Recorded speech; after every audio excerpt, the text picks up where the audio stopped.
I'm Katie from Games Explorers, and today I'm going to be telling you all about what benefits and things that you can learn from using board games. So one of the main things is, depending on what kinds of games you're playing, strategy planning. So learning how to have a kind of overarching view about what you want to happen and how you're going to figure it out. There's lots of games use different sorts of strategy planning.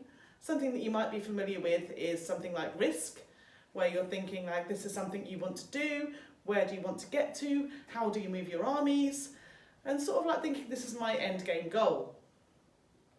Games can teach you problem solving. There's so many different games out there now that do things in different ways.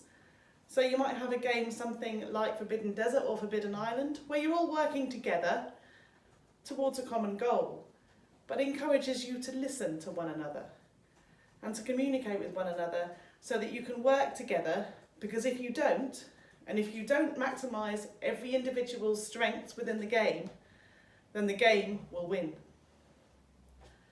It teaches you to be flexible and adaptable in your strategy planning, in your thinking and in your problem solving, because what's going on might change. You might need to react to something that happens within the game or to something that somebody else does.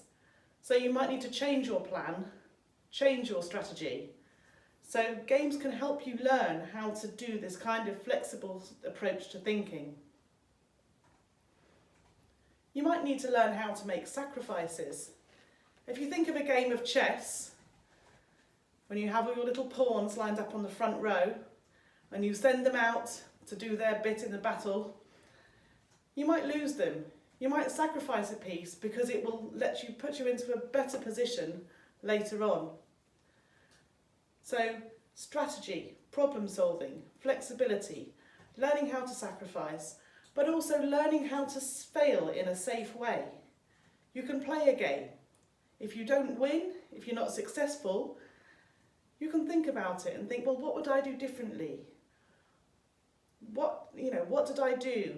What did somebody else do? You can try different strategies, different tactics, different ways of looking at the game next time you play. So you've learned to fail in a safe way. We don't do things when we're learning perfectly first time, and it's the same with games. So if you do games again and again, then you strengthen things. You strengthen your flexibility of thinking, you strengthen your problem solving muscles, because it's like when you're exercising, you don't go for a run once and expect to run a marathon. You work at it and you work at it. So playing different games over and over again will help those mental muscles grow and develop.